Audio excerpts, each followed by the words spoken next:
People ask me all the time, Austin, should I get a WaterRower? And as someone who's been an Orange Theory fitness coach for almost 8 years now, and Orange Theory uses WaterRowers with every single one of their workouts, I've had thousands upon thousands of hours of experience with WaterRowers. And to this day, it's hard for me to recommend someone get a WaterRower here in 2024. When you weigh out the pros and cons of WaterRowers compared to all the other rowers that are out there, the list of cons tends to really outweigh the list of pros. Let's cover the pros real quick.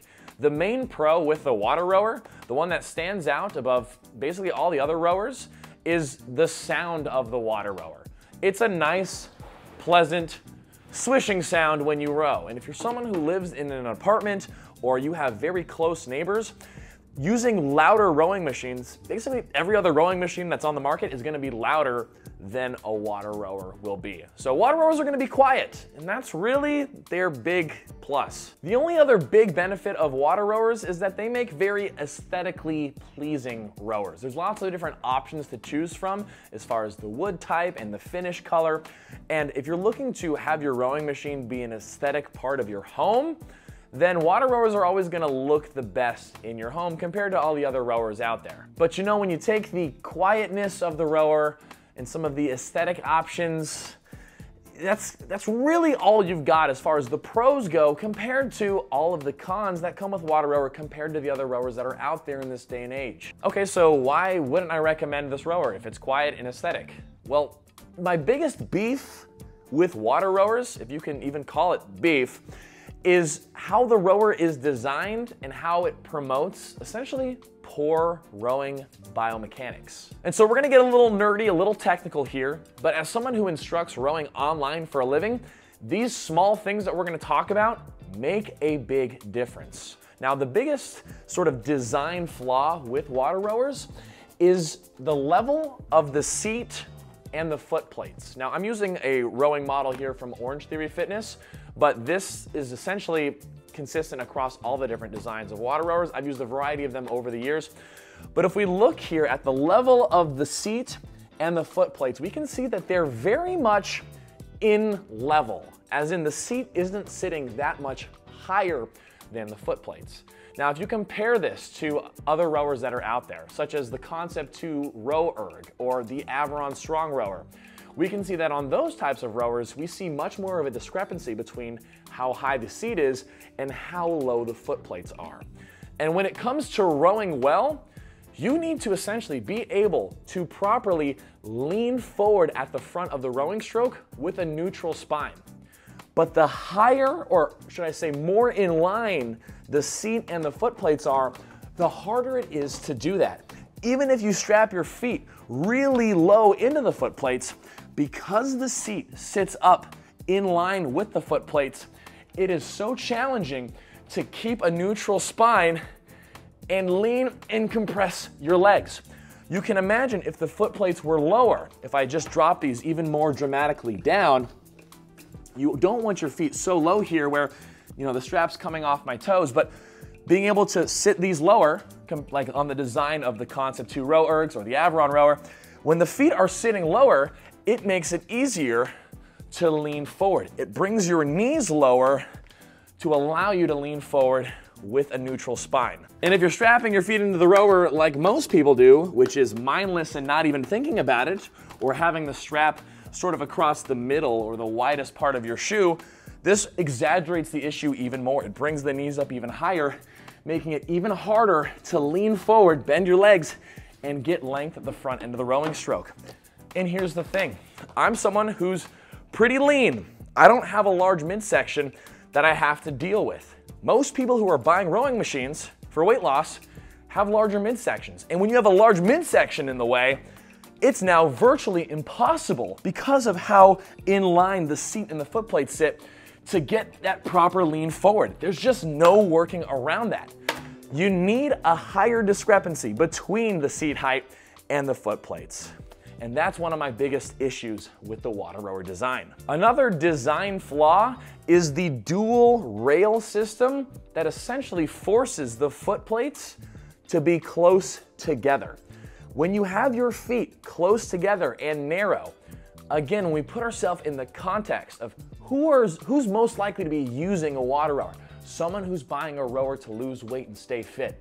When your foot plates are close together, we are now squeezing in our nuts, if you're a guy, and once again, it's exaggerating the midsection issue of being able to properly lean forward.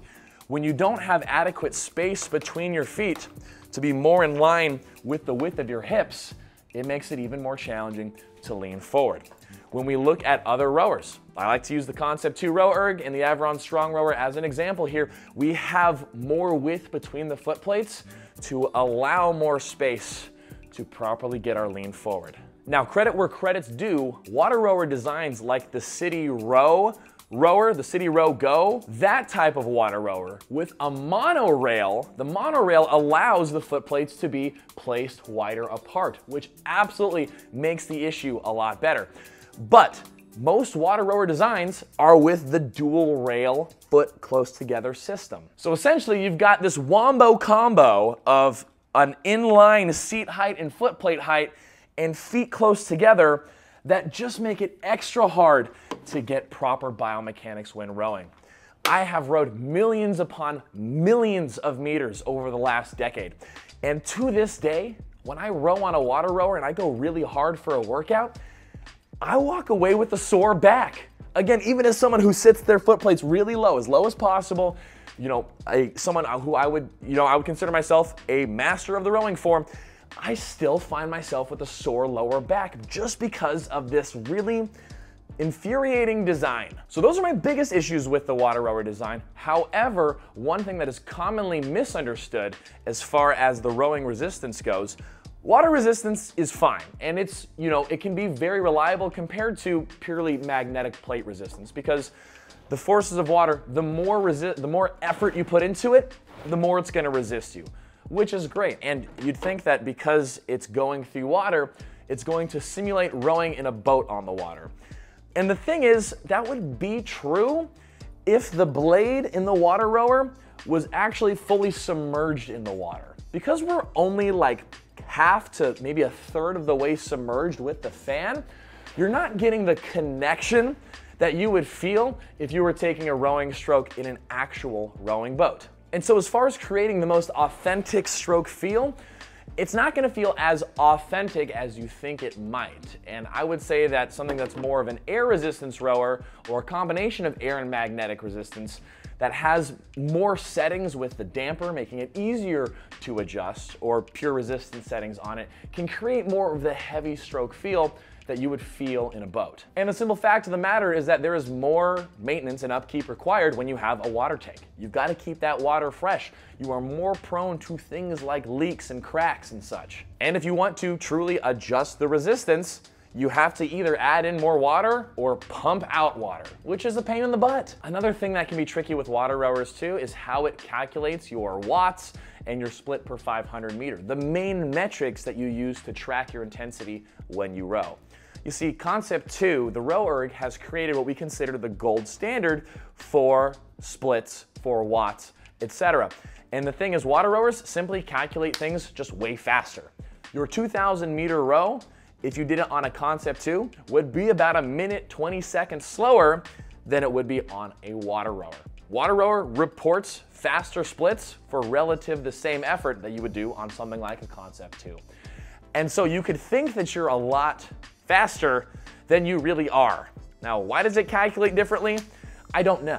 I mean, it's just how the computer calculates things. They're different companies. They compute things in different ways. But because there's so much discrepancy there, it's like, well, if you're someone who's trying to be competitive with your rowing and see where you stack up against the world, then the water rower is not going to be the best option, because those calculations, those speeds, are not as credible as what you would get on something like a Concept 2. And the last thing I want to talk about, of course, is just the price. The price of water rowers is as expensive, if not more expensive, than something like a Concept 2. And depending on the type of water rower that you get, you're getting on par with some of the high-end smart rowers that are out there, like the Averon, like the Ergata, like the Hydro. And so you're spending a ton of money with all of these kind of little issues that really add up to bigger issues long term. So I think at this point in the video, you would probably assume that I just like to bash on this company, or I like to bash WaterRowers, or talk mean about rowing machines. But I'm not trying to be mean, I'm just trying to be honest. I'm just trying to communicate with you the issues that I've kind of seen over the years.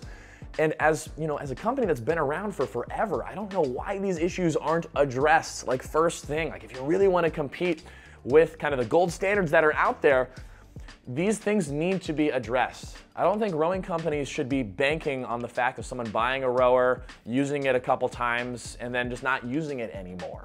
You know, if we want to use rowing long term, we need to make it a very enjoyable experience, a reliable experience, something that doesn't take a lot of management upkeep, and again, isn't going to put us in a position to risk hurting things like our lower back. And that is why, with all the other options that are out there for rowing machines right now, that's why I don't really recommend a WaterRower in 2024. And until a lot of these issues get addressed, I'm gonna continue not making that recommendation for most people. Again, if you want something that's nice and quiet, nice and aesthetic, then it might be the rower for you. But outside of that, yeah, anyway, those are my thoughts. I hope that makes sense. And if you enjoyed the video, please let me know. Do you have a WaterRower? Do you like it? Have you found issues with it over the years? What rower do you have? What do you like about your rower? Do the issues that I'm talking about make sense? Are these things you've experienced? Let me know down below, and let me know what you want to see in the next rowing video also. Be sure to check out my rowing app, Just Row, with the most affordable app that's out there. Only a few bucks a month for hundreds of follow-along workouts that are built out into structured programs, 6 to 12-week programs just for you. But thanks so much for watching the video. Check the description box for more from me, and I'll see you in the next video.